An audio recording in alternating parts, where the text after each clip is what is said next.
A single stone can hold a secret that rewrites our entire history.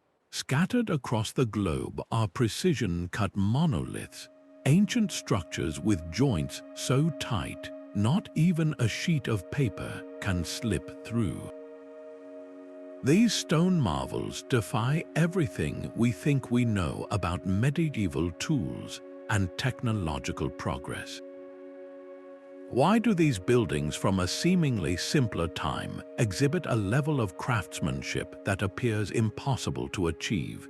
In this journey, you will discover the truth behind 25 of the world's most baffling stone mysteries, revealing a lost chapter of human ingenuity that challenges our modern arrogance. We will uncover how massive blocks were moved with impossible accuracy and what forgotten methods built walls that have withstood centuries of earthquakes. By the end, you will see the ancient world not as primitive, but as a place of profound and advanced knowledge. How much of our past remains hidden in plain sight, waiting for us to finally understand. High above the city of Cusco, the stone fortress of Sacsayhuamán presents a puzzle carved from the earth itself. Its most famous walls are composed of enormous limestone blocks, some weighing more than 100 tons, arranged in a dramatic zigzag pattern. But the sheer size of these stones is not what baffles experts the most. It is the impossible perfection of their fit. Each block is uniquely shaped, with convex and concave surfaces, internal angles, and complex curves that lock it perfectly to its neighbors. The joints between them are so tight that you cannot slip a single piece of paper into the seam. This was achieved without a single drop of mortar. The entire structure is a dry stone wall, a colossal three-dimensional jigsaw puzzle that has remained standing for centuries. How could a culture with no iron, no draft animals, and only basic bronze tools design and assemble such a masterpiece? The conventional explanation of laborers pecking away at rock with stone hammers feels utterly inadequate. The precision here speaks of a deep understanding of geometry and physics, a stone-cutting technique so advanced it seems to belong to another era entirely. These walls have survived numerous powerful earthquakes that have leveled later Spanish colonial buildings, proving their design is not just beautiful but brilliantly resilient. This is not just simple construction. It looks like the application of a lost technology, a method of working with stone that we simply do not understand. The seamless walls of Sacsayhuamán stand as a silent, monumental question, challenging us to wonder what the ancient builders truly knew. Descending from the fortress, the stone mystery deepens within the very streets of Cusco itself. Here, the foundations of the city tell a more intimate, yet equally baffling story. Inca walls form the base for Spanish colonial architecture, creating a visible timeline where two worlds collide. The older, lower levels are built with polygonal masonry, a stunning technique using irregular, multi-sided blocks that lock together like a massive, three-dimensional jigsaw puzzle. No two stones are the same. Each one is a unique shape, meticulously carved with complex angles and curves to fit only its specific spot in the wall. There are no long, straight courses of brickwork here. Instead, the entire structure is a network of interlocking forms, a masterpiece of organic engineering.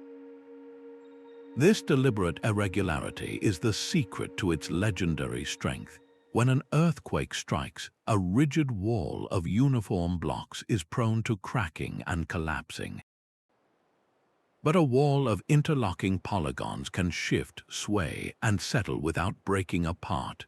The stones move as one flexible unit, absorbing the seismic energy and then settling back into place. It is a design that understands the land itself, built to dance with the earthquakes rather than resist them. How did they achieve such perfect fits without modern power tools or measurement devices? Some researchers propose they used plant acids to slightly soften the stone surface, making it easier to shape. Others suggest a system of precise measurement and template creation far more advanced than we have credited them with. The sheer sophistication forces a difficult question. Was this knowledge born entirely within the Inca civilization, or were they the inheritors of a much older tradition? The perfection of this stonework appears so suddenly in the archaeological record. It hints at the possibility of a pre-Inca influence, a lost school of builders whose techniques were adopted and perfected. Walking these streets, you are not just looking at a wall. You are witnessing a conversation in stone, a language of resilience whose grammar we are still struggling to translate. Far from the mountain walls of Peru, a different kind of stone mystery lies half buried in the soil of Costa Rica. Deep within the Diquis Delta, nearly 300 stone spheres disrupt the tropical landscape. These are not rough-hewn boulders. They are enigmatic orbs, some over 2 meters across, carved from a hard, volcanic rock called gabbro. Their most striking feature is their near-perfect geometry. Many approach a true spherical form with a smoothness and symmetry that seems to defy their ancient creation. The largest of them weigh over 16 tons, yet they possess a flawless, almost machined curvature. How a pre-Columbian people, without the wheel or metal tools, could have shaped such resilient stone into these perfect forms is a question that echoes the puzzles of Sacsayhuamán. The process would have required immense skill and patience. Experts believe the creators likely hammered the raw boulders with other stones of equal hardness to rough out the shape. Then they might have used sand and water for endless hours of grinding and polishing, slowly coaxing the rough rock into a smooth, round ideal. The level of precision, however, suggests something more.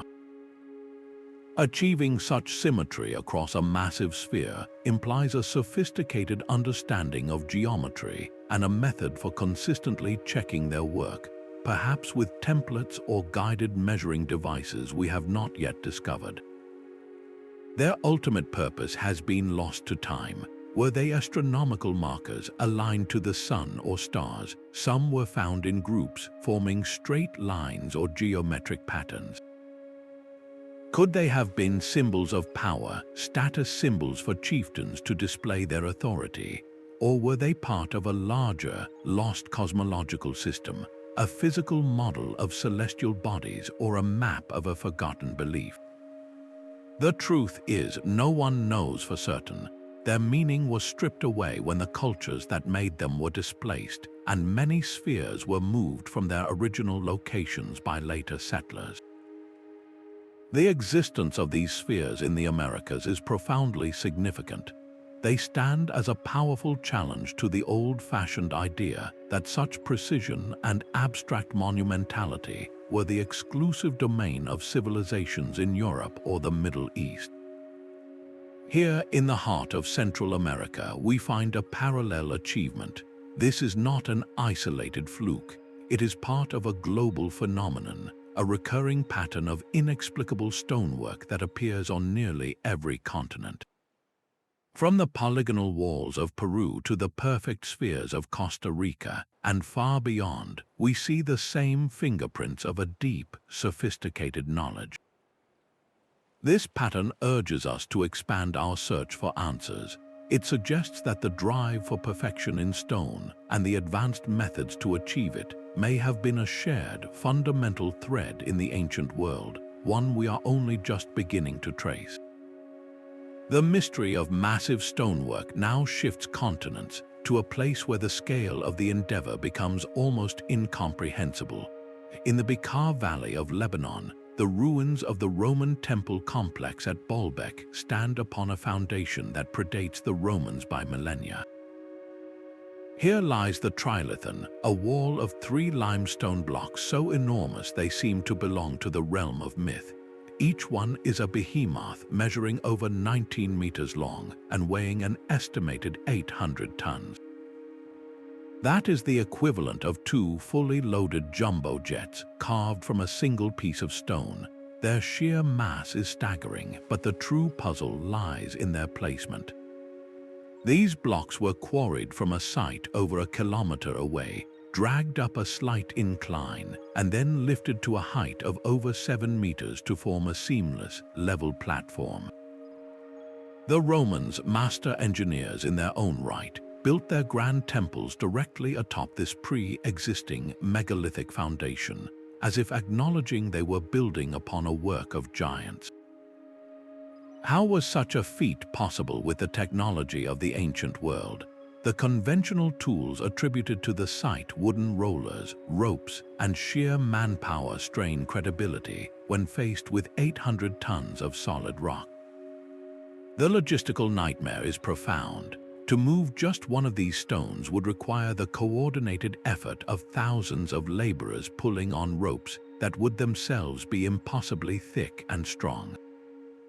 And then there is the problem of precision. The blocks are cut with clean, sharp edges and fitted together with joints so tight that the seams are barely visible. This is not rough construction. It is a display of meticulous, almost machined, accuracy on a scale that defies belief. The sheer impossibility of the task has led to fascinating, if speculative, theories. Could the builders have possessed a lost knowledge of acoustics, using specific sound frequencies to temporarily reduce the weight of the stone, making it easier to move? Or did they understand principles of anti-gravity, a way to manipulate the very forces that bind matter to the earth? While these ideas may sound like science fiction, they emerge from a simple, undeniable fact. The physical evidence at Baalbek contradicts our standard historical narrative. The trilithon stands as a silent, monumental challenge, forcing us to ask not just how it was done, but what kind of knowledge was truly available in the deep past, knowledge that now seems to have vanished from the earth. Beneath the waves off the coast of Japan lies a mystery that could rewrite history itself. The Yonaguni monument is a massive underwater formation, a series of stark, geometric shapes that look utterly out of place in the natural seabed. You see sharp 90-degree angles, clean, flat terraces, and what appear to be perfectly straight steps carved from a single, solid block of sandstone. It looks like a sunken plaza or a grand staircase, a structure that seems deliberately designed. The debate over its origins has raged since its discovery. Some geologists argue it is a spectacular natural formation, created by seismic activity and the relentless erosion of ocean currents. Yet the sheer number of right angles and parallel lines challenges this view. Nature rarely works with such a strict geometric rulebook. If this is artificial, the implications are staggering. To create such precise, clean cuts in solid rock would require a sophisticated understanding of stonework. But the real shock is its location, submerged under meters of water. This structure was clearly built on dry land, meaning its creation dates back to a time when sea levels were dramatically lower, to the last ice age over 10,000 years ago. That timeline pushes the horizon of precision stonework back into a deep and shadowy prehistory. What culture could have achieved this? We have no records, no legends that speak of a civilization advanced enough to shape stone with such skill in that era. The tools they would have used are a complete mystery. Working with sandstone underwater is one thing, but carving it on land with the precision we see would still require advanced techniques and immense effort. The Yonaguni monument stands, or rather lies, as a haunting question. It suggests that the story of human mastery over stone does not begin in medieval times or even with the classical empires. It hints at a lost chapter, a potential coastal civilization that flourished at the end of the Ice Age, only to be swallowed by the rising seas, leaving behind nothing but these cryptic, precision-cut forms as a testament to their existence. The obsession with perfect stone stretches even to the most remote island on Earth. Easter Island stands isolated in the vast Pacific, a place where a society with no connection to the outside world produced one of history's most iconic and precise stoneworks, the moai. These are not merely giant heads, they are complete torsos buried up to their necks, carved from a unique material called compressed volcanic ash. This stone is relatively soft when first quarried, hardening upon exposure to air. Using only simple hand chisels made of harder basalt rock, Rapa Nui craftsmen achieved something extraordinary. They gave each statue a powerful, consistent identity. The brows are strong, the noses straight and authoritative, the lips set in a firm, enigmatic line. This intricate facial detail is repeated with remarkable symmetry across hundreds of statues. How could such a small, isolated population achieve such artistic and technical uniformity generation after generation? This was not random carving. It implies a standardized production method, a school of master artisans who passed down a deep, empirical knowledge of the stone's properties. They knew exactly how hard to strike, at what angle to chip, to release the form trapped within the rock. But the true engineering marvel is often invisible. The bases of the moai are not rough or rounded. They are perfectly flat, massive planes cut with astonishing accuracy. This precise, level surface is what allows the multi-ton statues to stand upright, a testament to a sophisticated understanding of balance and center of gravity. This level of coordinated, precise work speaks volumes about their societal organization. Creating the moai was a monumental community effort, a ritual that likely defined their culture and spiritual life. The driving force was not just artistic expression, but a profound connection to their ancestors. The statues were vessels for sacred spirit, or mana. This spiritual motivation may have been the very engine of their innovation. The desire to honor their lineage with perfect, enduring forms could have pushed them to develop and refine their techniques to an impossible degree. Here, the human element behind the stone becomes clear. It was not just about moving rock. It was about moving the human spirit, about a community's unified will made manifest in stone. This deep, culturally embedded purpose might be the invisible tool we have been missing, the key that unlocked a precision that still leaves us in awe. Across the world in India, the stone city of Hampi presents a mystery carved not in massive blocks, but in breathtaking intricacy. Here, at the Vittala temple, the hard granite itself seems to have been woven into art. The temple's centerpiece is a stunning stone chariot, an icon so delicately rendered it appears ready to roll on its solid wheels. But this is merely the prelude to the temple's true wonder. Step inside its halls and you will find pillars that are not just supports but instruments. These are the famous musical pillars, each one a masterpiece of acoustic engineering carved from a single, solid block of granite. When tapped gently, they emit clear, resonant musical notes, a full range of tones that once accompanied devotional songs. How did artisans achieve this? They transformed the most stubborn of stones into a precise sonic device. The secret lies in the pillar's construction. Each main pillar is surrounded by a group of smaller, hollowed-out supporting columns. These smaller columns were carved with such finesse that their walls were made thin and uniform, allowing them to vibrate at specific frequencies when struck. The process of hollowing out solid granite to create these delicate, flute-like structures without cracking the stone is a feat that defies easy explanation. What tools could possibly have allowed for such internal precision? Granite is one of the hardest stones on Earth, yet here it has been worked with the detail of a master woodcarver. The stone lattices of the temple windows, filigreed with patterns so fine they look like frozen lace, further demonstrate this impossible skill. This was not construction for mere strength. It was stonework in the service of culture, art, and spiritual experience. The creators of Hampi were not just builders, they were artist engineers who understood the physical properties of their material on a profound level. They knew how to manipulate density, thickness, and shape to produce not only structural integrity, but also beauty and music. This expands the very definition of ancient precision. It was not solely about creating walls that would never fall. It was about crafting spaces that would sing, that would inspire awe through every human sense. The Vittala temple stands as a testament to a philosophy where function and artistry were inseparable, challenging us to hear the music still trapped in the stone. Deep beneath the sands of Saqqara lies a corridor of impossible precision.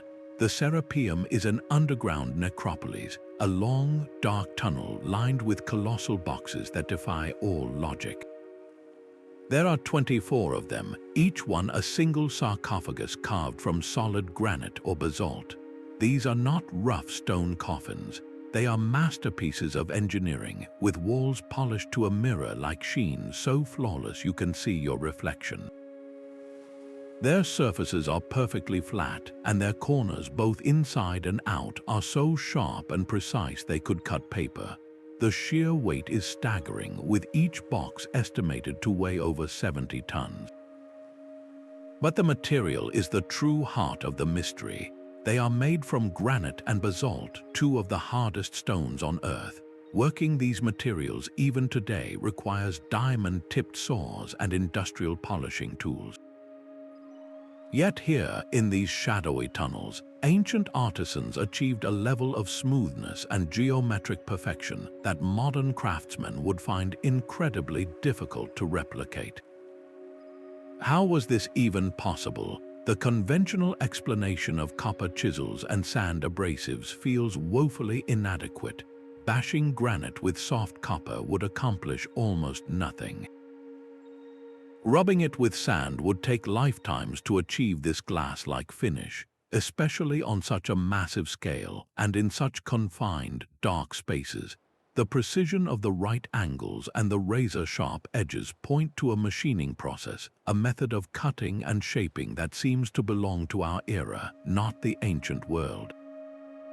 This level of workmanship challenges the entire timeline of Egyptian technology. The Serapeum is traditionally dated to the New Kingdom, but the sophistication of these boxes suggests something far more profound. Could they be relics from a much older, pre-dynastic era? Perhaps they were created by a culture with a lost understanding of stone, a knowledge that was later inherited and perhaps only partially understood by the pyramid builders themselves. The existence of the Serapeum boxes forces a difficult question. Are our standard archaeological dating methods, often based on context and nearby artifacts, completely missing the mark when it comes to these monolithic stoneworks? If we have misstated these sarcophagi, what else in the ancient timeline have we gotten wrong? This is not just a question of how they were made, but more importantly, when and by whom. The silent corridors of the Serapeum give way to an open-air enigma of a completely different scale. In the French countryside near the village of Carnac, a forest of stone rises from the earth. Here, not one or two, but thousands of granite monoliths stand in eerie, perfect rows. They stretch for kilometers, an army of silent sentinels known as menhirs. Walking among them is a disorienting experience. The alignment is not approximate. The stones form straight lines so precise they seem to have been laid out with a giant ruler, marching across hills and valleys without breaking their geometric order. Each individual menhir was shaped from local granite, a stubborn stone, yet they were cut and placed with a clear, consistent purpose. This was not random. The entire complex is a colossal exercise in precision, but a precision of alignment and position rather than of joint or cut. The most staggering aspect is the sheer scale of the coordination. How do you direct the placement of thousands of heavy stones across such a vast distance, ensuring they all point in the same true direction? The builders likely used simple but brilliant surveying techniques. They may have employed long ropes using knots to mark consistent intervals and wooden pegs to mark the spots. Perhaps they used a form of optical tool, like a sighting tube filled with water to create a level horizon line, allowing them to maintain a straight bearing over undulating terrain. This was large-scale earth and stone drafting, a testament to a society capable of complex, long-term communal projects, but the precision goes beyond simple lines on a map. Many of the alignments are oriented with celestial events. Specific rows point to the rising sun at the solstices or the equinoxes. Others may track the cycles of the moon. This reveals a sophisticated understanding of astronomy, an ability to observe the slow dance of the heavens and then translate that cosmic knowledge into a permanent, physical calendar on the ground. What was the ultimate purpose of this immense effort? Were these avenues for ceremonial processions timed with the seasons? Could they have been a vast astronomical observatory, a computer in stone for predicting celestial events crucial for agriculture or ritual? Or were they, as some theories suggest, a sacred landscape designed to harness telluric energies with the stones acting as conductors? The truth is woven into the beliefs of a people who left no written records. Their entire cosmology, their relationship with the gods, the sky, and the earth was expressed in this arrangement of stone. The alignments of Carnac force us to see precision stonework not just as a technical skill, but as a language. It was a way to speak to the cosmos, to build a bridge between the human world and the celestial one. This transforms our understanding. These stones are not isolated monuments. They are integrated components of a grand, intentional design, a testament to a time when humanity sought to mirror the order of the heavens here on Earth. High in the Andean cloud forest, the stone walls of Machu Picchu cling to the mountain ridge like a natural extension of the bedrock itself. This lost city is the ultimate expression of Inca stone mastery, a symphony in stone where every block, every terrace, every wall was cut and placed with an almost organic intelligence. Like in Cusco, the builders used no mortar. Instead, they employed a technique known as ashlar, where stones are cut to fit together tightly. But here, the irregular polygonal blocks are even more varied, creating a vibrant, textured surface that seems to breathe with the mountain. The perfection of the fit is not just for show. Each stone is slightly inclined inward, a subtle batter that gives the walls incredible stability.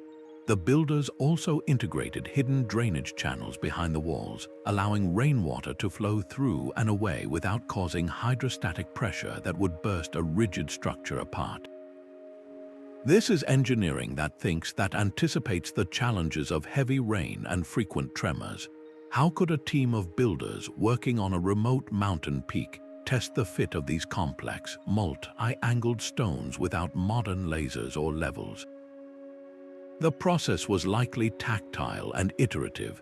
They probably used a method of trial and error, perhaps marking the high points on one stone and then grinding the opposing surface down until the two faces met perfectly. It was a three-dimensional puzzle solved with patience and an expert eye. This raises a profound question about knowledge. How do you teach such an intuitive, hands-on skill? The consistency of work across Machu Picchu, and indeed across the entire Inca Empire, points to a powerful system of apprenticeship. Master stonemasons would have guided teams of workers, passing down not just the technical steps, but a deeper philosophy of working with the stone, of understanding its grain and its nature. This was a sustainable craft in every sense. The structures were built to last for ages, and the knowledge to build them was designed to be passed down through generations. This harmonious approach extended to the very land itself. The agricultural terraces are a masterpiece of precision earthworks, with deep layers of gravel for drainage, topped by soil, all held in place by those same perfectly fitted stone walls. They prevented erosion, created microclimates for growing crops, and stabilized the steep mountainside. The precision was not an end in itself. It was the tool that allowed them to live in balance with a powerful and unpredictable environment. The enduring legacy of Machu Picchu challenges our modern separation of construction from ecology. Here, precision stonework was the very thread that wove human habitation into the fabric of the mountain. This same drive for perfection echoes within a mountain in India, but here, the approach was not to build up but to carve down. The Kailasa temple at Ellora is not a structure assembled stone by stone. It is a monument revealed, a colossal piece of sculpture on an architectural scale, excavated entirely from the top of a single basalt cliff. The scale of removal is almost incomprehensible. Imagine teams of workers not just cutting blocks, but removing them, methodically carving away over 200,000 tons of solid rock to leave a freestanding temple complex in the void.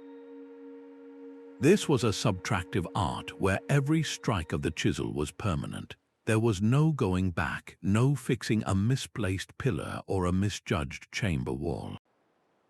The entire project, with its soaring towers, intricate courtyards, and multi-story galleries, had to be planned with mathematical precision before the first rock was ever struck. The symmetry and proportions you see are not accidental. They are the result of meticulous preliminary designs, likely laid out with strings, stakes, and perhaps even small-scale clay or wood models. The builders visualized the final form trapped within the mountain and then worked with unwavering confidence to set it free. How did they manage such a feat without modern surveying tools? The process would have required a master plan broken down into precise stages. Workers would have begun by cutting deep, vertical trenches to isolate the main mass of the temple from the surrounding hillside. Then, from the top down, they would have carved the roof, then the upper stories, and finally the lower levels and the floor, all while maintaining perfect alignment. The fine details are where the mystery truly deepens. The temple is covered in elaborate reliefs depicting gods and goddesses, with pillars that are flawlessly turned and chambers with smooth, polished walls. What tools provided this finishing touch? Metal chisels and abrasives like sand were certainly used, but achieving such crisp, clean lines and such smooth surfaces in hard basalt speaks of a level of craftsmanship that borders on the supernatural. The sheer organization of labor is another puzzle. This was not the work of a few decades, but of generations, requiring a sustained, coordinated effort under a single, unwavering vision. The Kailasa temple stands as the ultimate testament to precision in rock-cut architecture, a place where a single error could have meant catastrophe, yet the final form is a masterpiece of balance and beauty. It forces us to wonder what kind of society could commit to a project with such a long-term horizon, and what profound belief could fuel the patience to carve a mountain into a prayer. Far out in the Mediterranean Sea, on the sun-scorched islands of Malta, a series of structures predate the pyramids and even Stonehenge. The above Gantaja temples are a complex of towering limestone blocks, a megalithic sanctuary built over 5,000 years ago. Their very name means giant's tower, born from a local legend that a giantess carried these stones on her head to build a place of worship. Walking among these ruins, you feel the weight of that legend. The walls curve inward, forming graceful, rounded chambers, a sophisticated architectural choice that required immense foresight. The most mind-bending feature is the corbelled ceiling. The builders stacked massive stone slabs, each one cantilevered slightly inward over the one below, until the walls met at the top to form a domed roof. This was a calculated act of engineering. a way to create an enclosed, sacred space without the use of arches, a technology that would not appear for millennia. How did they know this method would hold? The precision of the stone fitting is the key. Each block was shaped to bear the load of the one above it, a balancing act in stone that has withstood 5,000 years of wind, weather, and time. The surfaces of the altars and walls show signs of meticulous finishing. The builders likely used stone balls, rolling them back and forth with sand and water as an abrasive, to slowly grind the rough limestone into smooth, flowing curves. This was not haphazard construction. The same architectural language of curved walls, central altars, and corbelled roofing appears across multiple temple sites on Malta. This consistency implies a shared cultural blueprint, a master plan that was understood and replicated by different communities across the islands. What could possibly motivate such a coordinated, monumental effort? The answer lies in the heart of their society. This was a deeply spiritual endeavor. The temples were likely centers for rituals tied to a mother goddess, a fertility cult that united the community. The precision of the stonework was not just a technical achievement, it was a devotional act, the care taken to shape each block to ensure the structure would stand for eternity was a physical expression of their faith. A sloppy temple would be an insult to the divine. A perfect one was an offering. This level of societal organization hints at a priestly class or master builders who held the sacred knowledge of design and construction. How was this complex knowledge transferred from one island to the next, and from one generation to the next without a written language? It had to be an oral tradition, a system of apprenticeship where the secrets of geometry, load-bearing physics, and ritual layout were passed down through stories, songs, and direct hands-on training. The temples of Malta stand as a powerful bridge in our story. They connect the precision of stonework directly to the birth of complex society. Here, the drive for architectural perfection was the very glue that held the community together, a shared project that defined their identity and their connection to the gods. This was not a culture that built with precision because it was easy. They did it because it was essential. The dense forests of Bosnia hold a secret that is both spherical and deeply controversial. Scattered across the Zavidovici region are large, rounded stone balls, some reaching over 3 meters in diameter and weighing many tons. They are almost perfectly round, with a smooth, weathered surface that feels unnaturally uniform. The central question is as simple as it is divisive. Are these the products of a lost, sophisticated culture, or are they simply a fascinating geological fluke? Proponents of the artificial theory point to their localized clusters. These spheres are not randomly distributed across the globe. They are found here in this specific valley, often in groups that seem to form deliberate alignments. Some stones bear strange markings, lines, and grooves that look like they were carved by human hands. If they are man-made, the implications are staggering. They would represent a form of precision stonework completely unknown in the conventional history of the Balkans. How could an ancient people have shaped massive sandstone into such perfect orbs? The process would be a monumental challenge. Sandstone is a sedimentary rock, relatively soft but also prone to fracturing. Creating a sphere requires removing material evenly from all sides, a task demanding not just immense patience but a sophisticated understanding of three-dimensional geometry. The builders might have used a combination of heating and rapid cooling to create fracture lines, then meticulously pecked and ground the stone into shape with harder rocks, constantly checking their progress with some form of template or measuring cord. Their purpose is another layer of the enigma. Were they territorial markers denoting the lands of a powerful chieftain? Could they have been astronomical tools, their positions mapping out celestial events?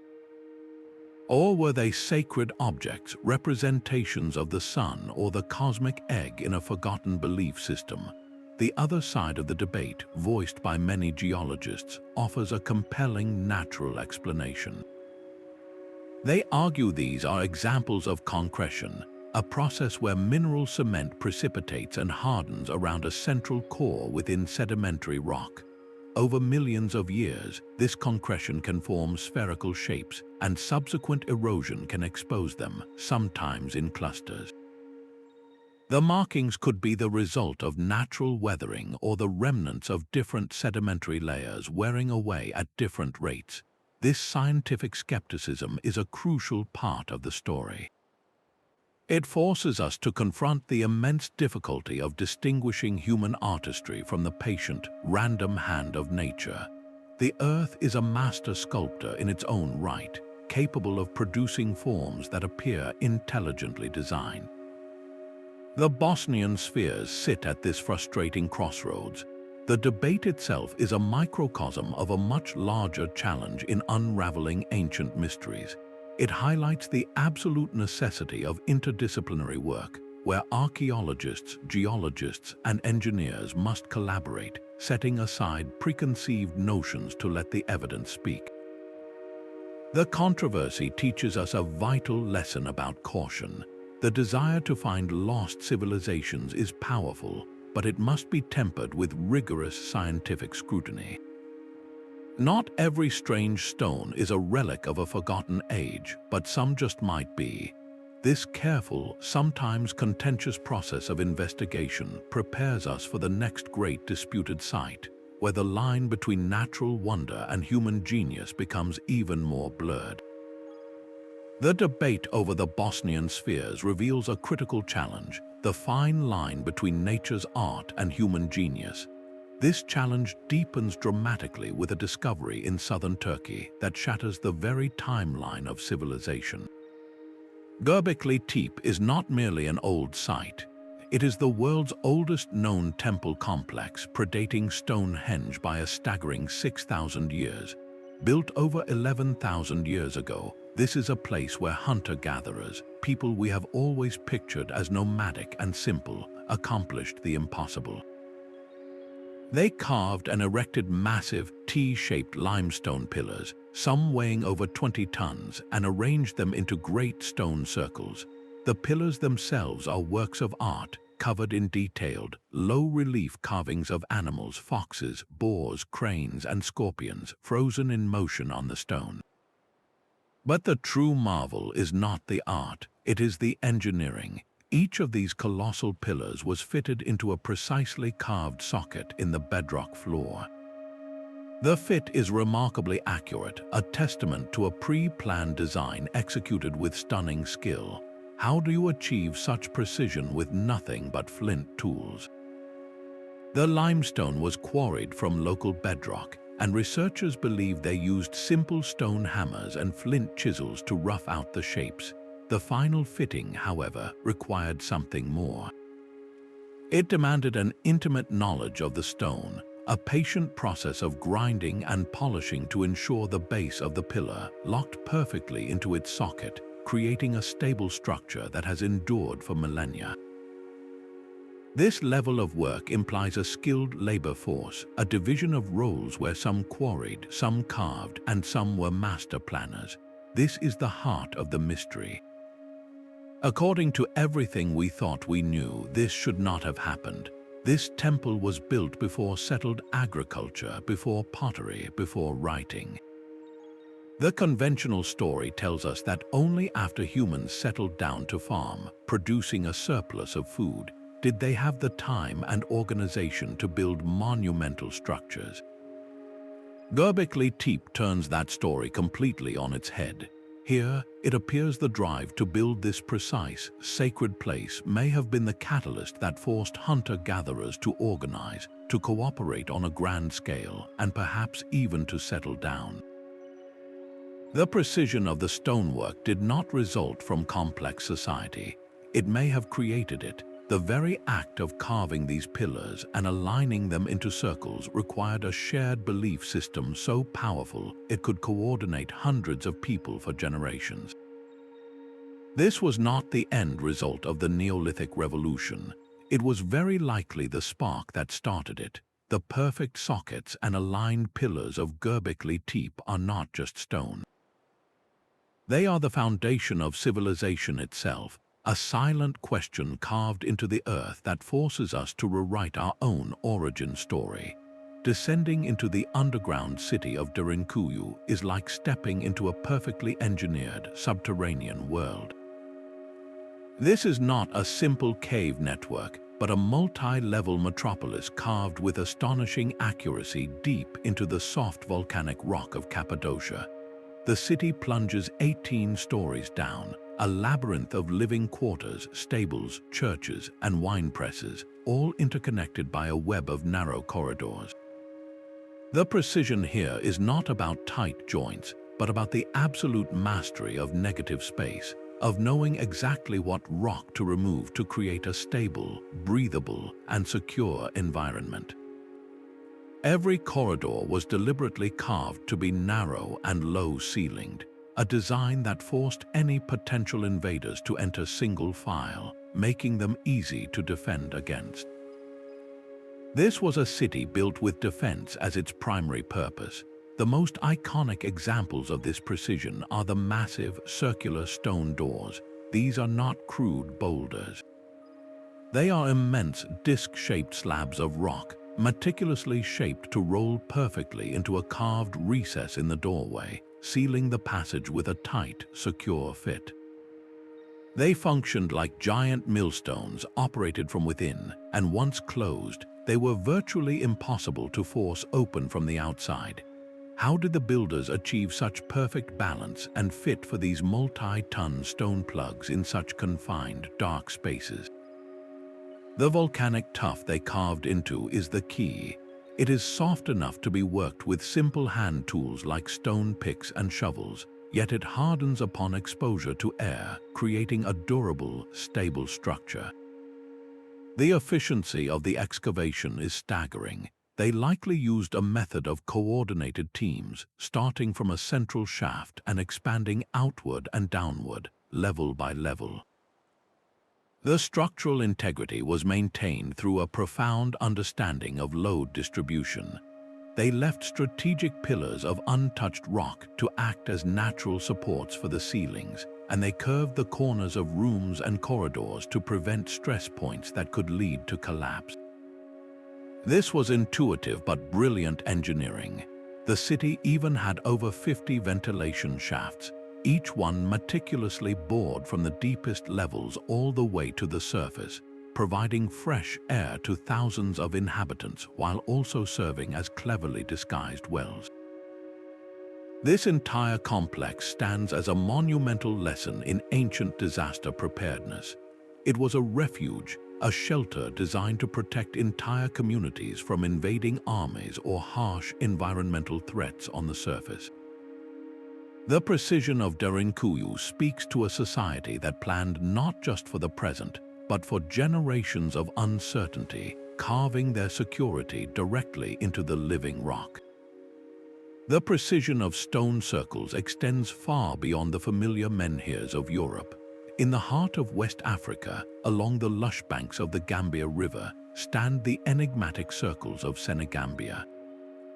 At sites like Wushu and Kerbach, rows of laterite pillars stand in silent, perfect rings, their reddish-brown forms weathered by over a millennium of sun and rain. These are not random arrangements. The pillars exhibit a remarkable uniformity in height and diameter, each one carefully shaped into a cylindrical form and crowned with a flat, level top. This consistency is not accidental. It reveals the use of a standardized unit of measurement, a shared system of proportion that was understood and replicated across multiple sites. The circles themselves are not haphazard. Many are aligned with celestial events, their positions marking the rising and setting of the sun and moon at key points in the year. This was a landscape engineered to track time itself, a colossal calendar carved from the earth. How did a society from over 1,500 years ago achieve this? The builders worked with laterite, a hard, iron-rich stone that is incredibly difficult to shape. When first quarried, laterite is relatively soft, but it hardens irreversibly upon contact with the air. This gave the masons a narrow window of time to extract the pillars and carve their precise forms before the stone set into its final, unyielding state.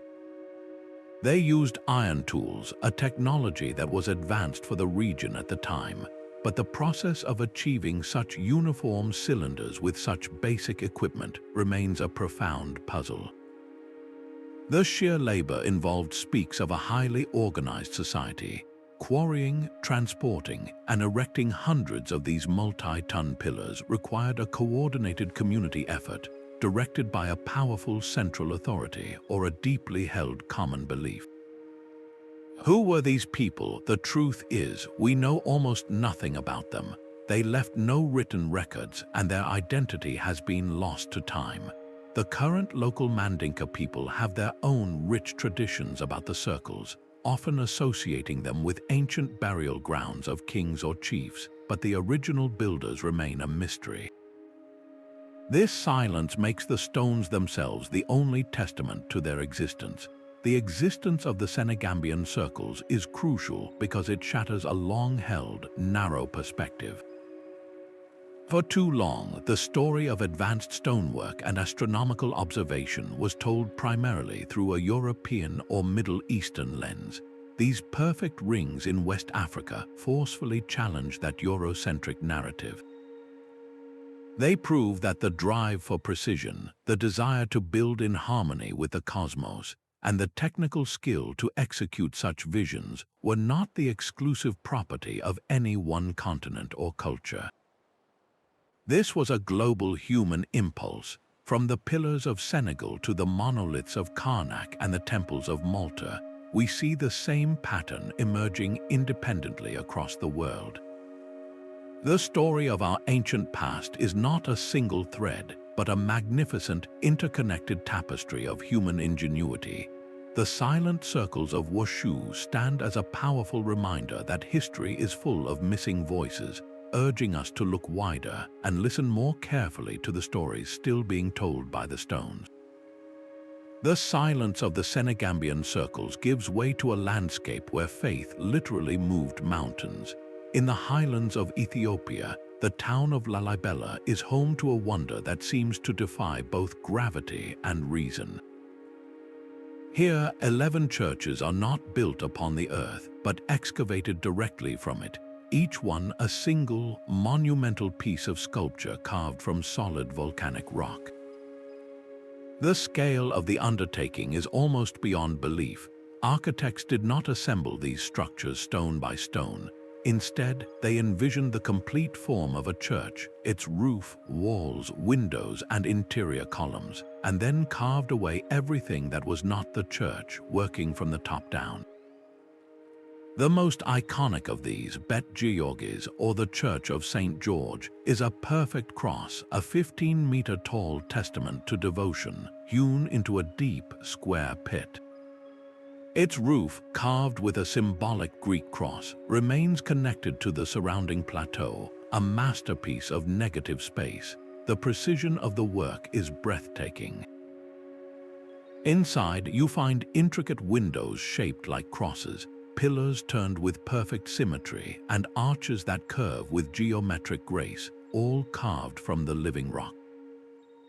The entire complex is a subterranean world, a network of deep trenches, courtyards, and tunnels connecting the churches, with sophisticated water channels that manage drainage and may have served ritual purposes.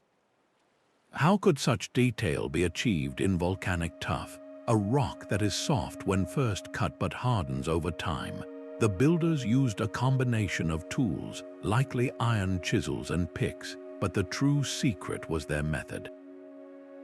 They would have carved the basic shape while the rock was still relatively soft, then returned to execute the fine details as it hardened. creating a permanently durable finish. The logistical puzzle is just as profound.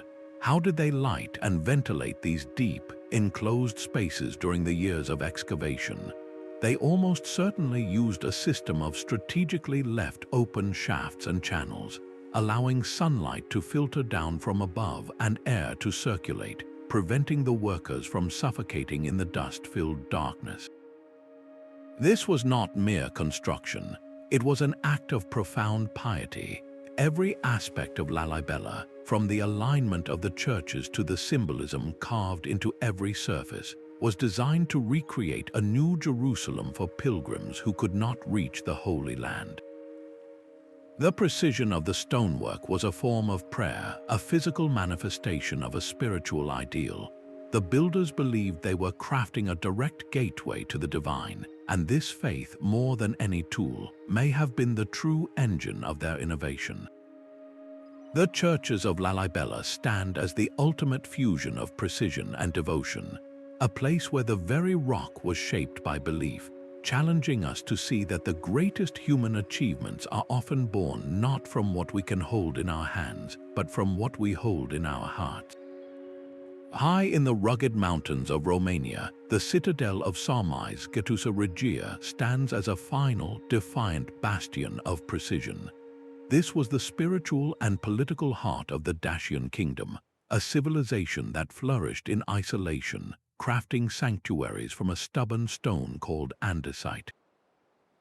The blocks here are not simply stacked. They are cut into complex geometric shapes, rectangles, trapezoids, and perfect circles, arranged into patterns that mirror the cosmos itself. The most sacred area contains a large circular sanctuary, a series of timber posts set within rings of these meticulously carved andesite blocks.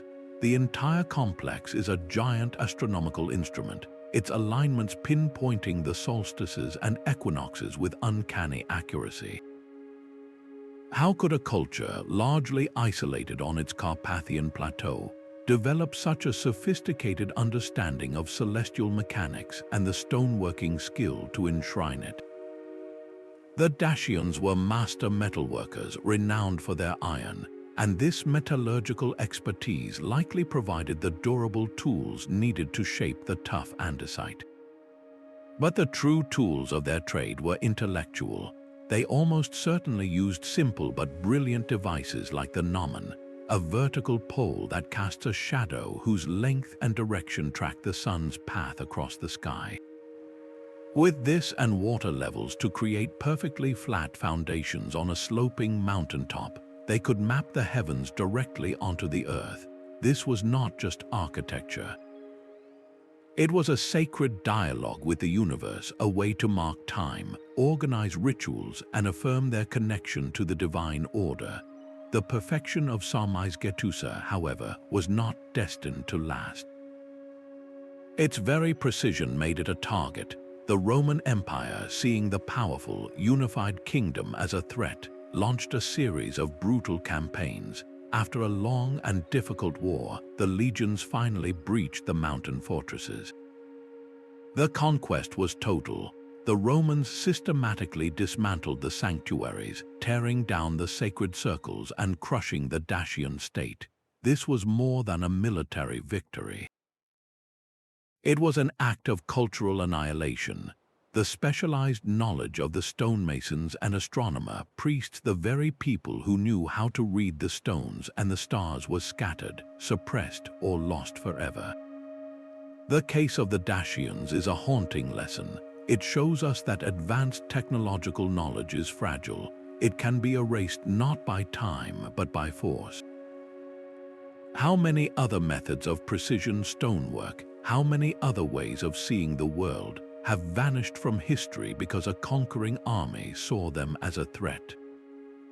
The silent, geometric blocks on that Romanian mountaintop are a monument to a lost world of understanding, a stark reminder that the pages of history are written not only by what was created, but also by what was deliberately destroyed. The precision of the Dacian citadel gives way to a stark and windswept landscape, where stone takes the shape of myth itself. Across Scandinavia, the silent shores are guarded by stone ships. These are not monuments built upward, but outlines laid carefully upon the earth, where boulders and standing stones are arranged in the unmistakable form of a Viking vessel. Some of these ship settings stretch for over 50 meters, their prows and sterns clearly defined by larger stones, creating a ghostly fleet permanently anchored to the land. The geometric accuracy is immediately striking. The curves of the hull are smooth and deliberate, and the overall symmetry of each ship reveals a sophisticated understanding of form and proportion. This was not a haphazard pile of rocks. It was a precise, large-scale drafting project. How did the builders transfer the complex shape of a ship from their minds to the ground without any written plans or blueprints? The most likely answer lies in the rope. They almost certainly used long ropes anchored by stakes to mark the central axis of the ship. Then, using a fixed radius, they could sweep the rope in an arc to lay out the perfect curves of the hull, ensuring both sides were identical. This simple technology, in the hands of a skilled surveyor, could produce breathtakingly accurate results. The placement was deeply symbolic. These ship settings were almost always associated with burials, serving as stone coffins for the elite or as memorials for the departed. In a culture defined by the sea, the ship was the ultimate vessel, carrying souls on their final journey to the afterlife. The precision of the stonework was therefore not merely technical. It was essential to the ritual. A poorly formed ship might be seen as unseaworthy, a vessel that could fail in its sacred duty to transport the dead. The careful alignment of the stones, often pointing towards the water or a significant celestial direction, wove the burial into a larger cosmic narrative. This fusion of technical skill and spiritual belief challenges our modern separation of engineering from art. For the Norse, the two were inseparable. The ability to measure the land accurately was a form of poetry, a way to write their most profound beliefs directly onto the earth itself. The stone ships stand as a powerful reminder that precision can be beautiful, and that the most enduring monuments are those that speak not just to our hands but to our souls. Far out in the Indian Ocean, the very coral reefs that sustain life also form the foundation of faith. The historic mosques of the Maldives rise from the atolls like intricate carvings from a single, living stone. Their walls are built not from granite or limestone, but from massive blocks of porite coral, a material harvested by hand from the seabed.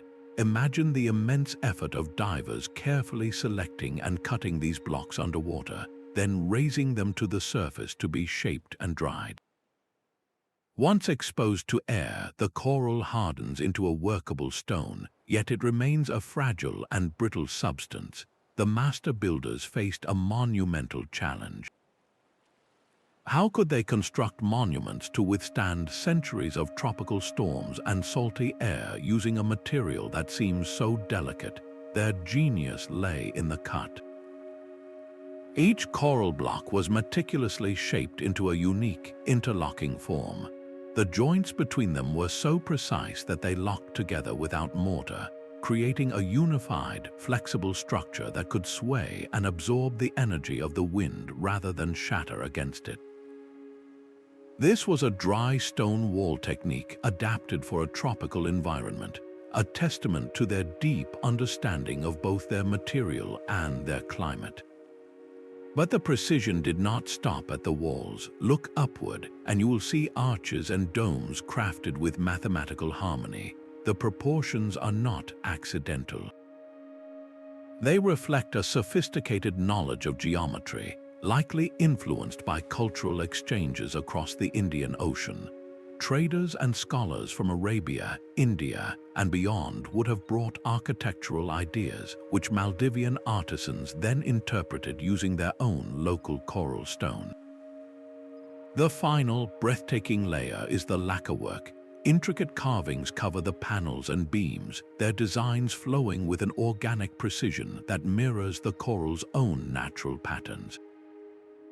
This artistry, sealed with lacquer, protected the porous stone from the elements while elevating the entire structure into a place of profound beauty. The coral mosques stand as a powerful lesson in sustainable innovation. They were not built by importing foreign marble or grand technologies. They were born from a deep connection to the local environment, a perfect fusion of available resources and adapted techniques. This is precision stonework at its most resilient and resourceful, proving that true endurance comes not from fighting nature, but from working in harmony with its gifts. The massive limestone blocks of Mycenae's walls fit together with a rugged, irregular perfection. This is the legendary Lion Gate, an entrance so imposing that the later Greeks who gazed upon it could only attribute its construction to the Cyclopes, a mythical race of one-eyed giants.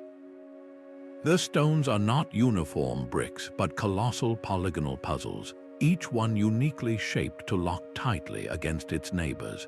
This is the Cyclopean style, a method that uses the sheer weight and intelligent fit of the stones to create immense strength, completely without mortar. The joints are not just tight, they are calculated, with angles and surfaces that suggest the builders possessed a deep, practical understanding of load distribution and stability.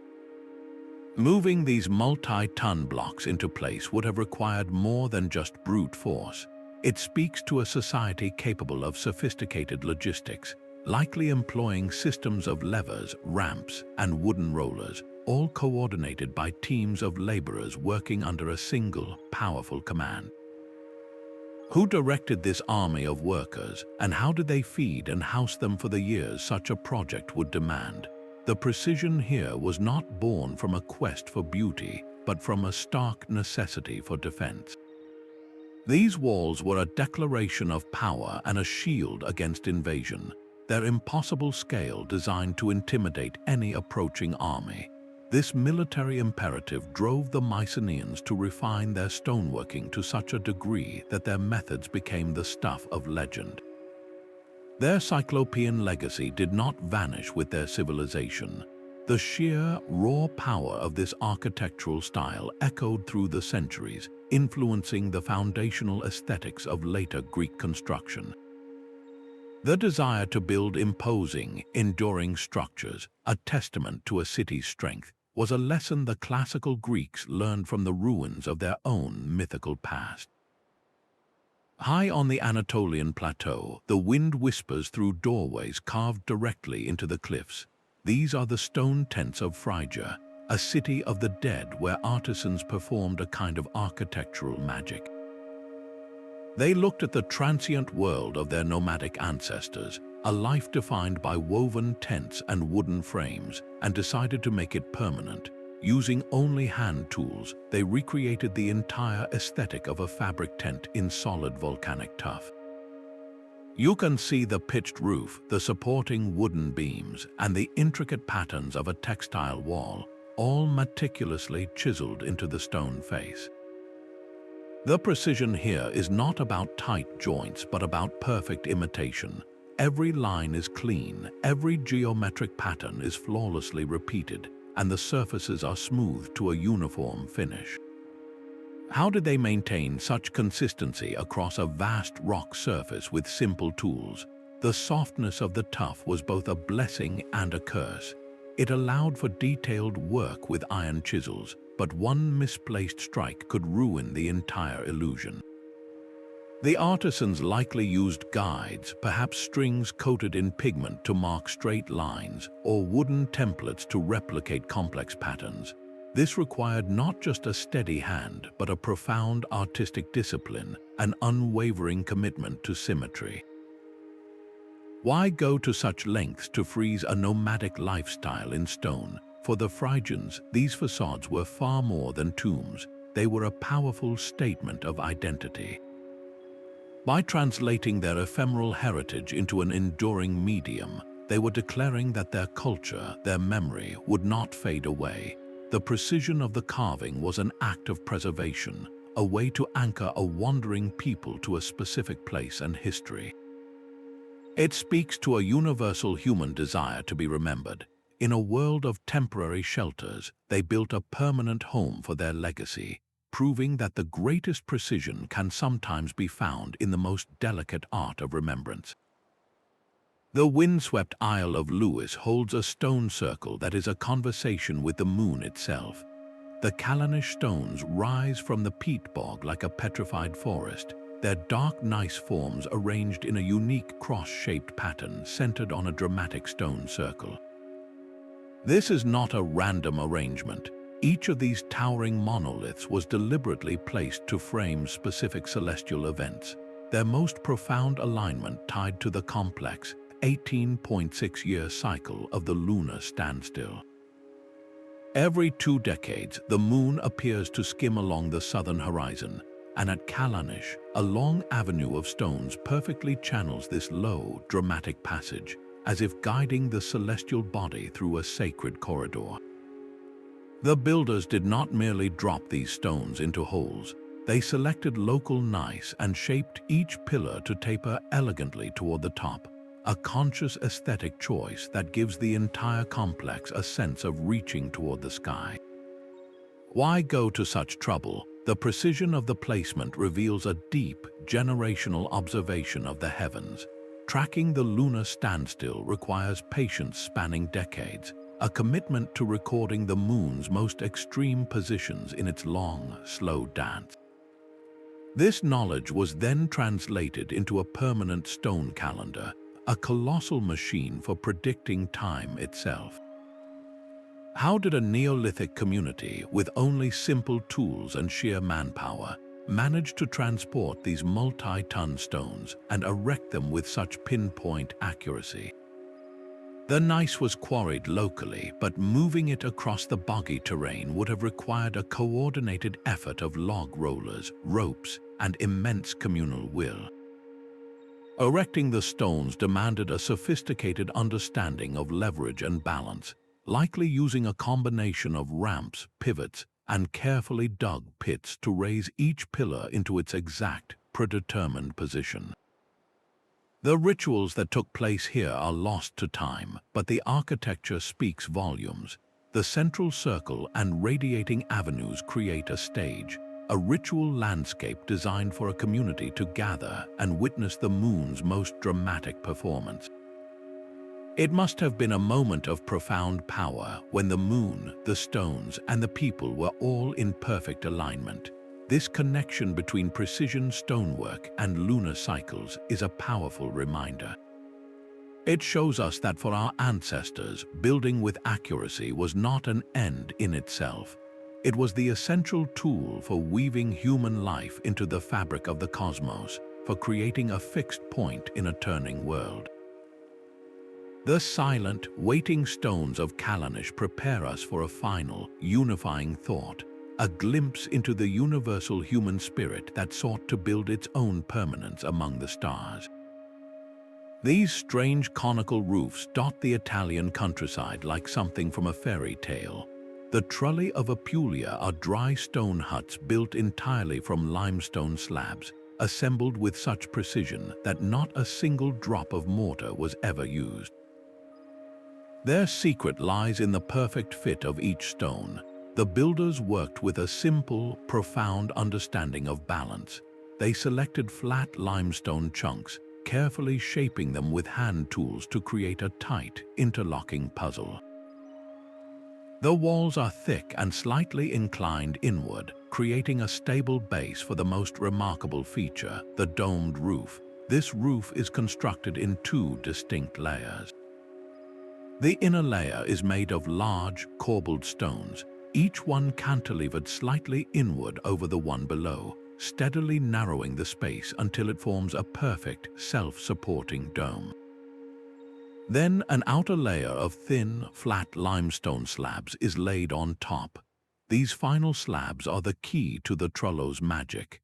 They are fitted together with such incredible accuracy that they form a completely watertight seal, a roof that has reliably shed rain for centuries. How could generations of rural builders achieve this without blueprints or engineering degrees? Their knowledge was empirical, passed from father to son through a living apprenticeship. They used rules of thumb, simple principles about weight distribution, and the natural angle of repose for stone. A master builder would know just by looking and feeling which stone would fit where, understanding the structure as a single, cohesive system. This intuitive craft creates a building that breathes. The lack of mortar allows for natural ventilation, keeping the interior cool in the scorching Italian summer and dry during the damp winters. The thick stone walls provide immense thermal mass, slowly absorbing heat during the day and releasing it at night. This is passive climate control perfected long before the invention of modern insulation. When you compare these traditional methods to modern engineering, the parallels are startling. The principles of load-bearing walls, corbelling for dome support, and water-shedding roof angles are all there. The trello is a masterpiece of structural logic, achieving with local materials and human skill what we now accomplish with steel, concrete, and complex machinery. Its longevity is a powerful lesson in sustainable building. There is virtually no waste in its construction, and when a trello reaches the end of its life, its stones can simply be returned to the earth or reused. In an age of high-energy construction and disposable buildings, the enduring trelli stand as a quiet testament to a different way. They challenge us to look back at the wisdom embedded in traditional crafts, suggesting that the most advanced solution for our future might just be found in the precise, hand-fitted stones of our past. Scattered across the Caucasus Mountains, thousands of dolmens stand as silent, box-like sentinels. These structures are not crude piles of rock. Each one is a precise chamber, typically built from 4 massive stone slabs for the walls and a single, enormous capstone for the roof, all fitted together to create a portal-like form. The most haunting feature is the perfectly round hole, often cut directly into the front slab, a circular window gazing out from a sealed tomb. The stones themselves, primarily sandstone and limestone, were shaped with what we consider primitive stone tools, yet the uniformity is what truly captivates. From the Black Sea coast deep into the Russian and Georgian highlands, these dolmens repeat the same architectural blueprint with an uncanny consistency. How could disparate communities, separated by rugged terrain, achieve such a standardized design without a written language or central authority? This points to a shared cultural template, a sacred geometry that was understood and replicated across the entire region, passed from one generation of builders to the next through an unbroken oral tradition. The engineering challenges are immense. The capstones alone can weigh over 20 tons. How were these colossal slabs transported from distant quarries and then lifted into their precise positions? The builders likely employed a combination of log rollers, rope leverage, and earthen ramps, a colossal communal effort that speaks to a society unified by a powerful common purpose. But what was that purpose? While human remains found inside suggest they were tombs, the small size of many chambers and the presence of the symbolic portal hole hint at something more. Were these not just resting places for the dead, but gateways for the soul, portals for spiritual travel between worlds? The round opening might have been a conduit, allowing the spirit to pass through or for offerings to be made to the ancestors within. This final mystery represents a pinnacle of prehistoric engineering, a testament to a people who looked at unyielding stone and saw not an obstacle, but a means to touch the eternal. It resists full explanation because we have lost the key to their beliefs, the very reason they invested such incredible effort into perfecting these stone houses for the dead. As our journey through these 25 mysteries concludes, a profound pattern emerges from the whispers of the stones. From the Caucasus to Carnac, a single profound pattern emerges. These 25 monuments, separated by oceans and millennia, speak a common language of stone. They were built by cultures with no known contact, using vastly different tools, yet they all achieved a level of precision that defies simple explanation. What connects the polygonal walls of Peru to the stone ships of Scandinavia, or the lunar observatory of Kalanish to the coral mosques of the Maldives? They all share a deep reverence for their local materials, a sophisticated understanding of astronomy, and a power born from unified community effort. The Inca used the living rock of their mountains, the Norse used the coastal boulders, and the Maldivians harvested the very coral from their seas. This was not a global blueprint, but a global principle to work in harmony with the environment. The alignments with the sun, moon, and stars found from Göbekli Tepe to the Senegambian circles reveal a universal human desire to anchor our lives to the cosmos, to build calendars in stone that would outlast generations. And behind every one of these impossible structures lies the collective will of a people, a society organized around a shared belief so powerful it could move mountains, literally. This recurring pattern forces a monumental question. Was this knowledge passed between ancient seafarers, a secret tradition diffusing across the globe? Or does it point to something even more profound, the independent spark of the same brilliant idea in the human mind? The evidence suggests that precision stonework is not the product of a single, lost super-civilization. Instead, it appears to be a fundamental expression of human ingenuity, an innate drive to create order from chaos, to seek beauty in form, and to build something that will truly endure. When faced with the same basic challenges of survival, spirituality, and legacy, human societies, in their isolation, repeatedly arrived at the same sophisticated solution, carving their answer into the very bones of the earth. This global chorus of stone challenges our linear view of progress. It suggests that the capacity for advanced engineering and abstract thought is a deep-seated human trait, waiting to be unlocked not by external technology, but by a powerful enough cultural imperative. So what does this collective achievement, now lying in ruins across our planet, ultimately mean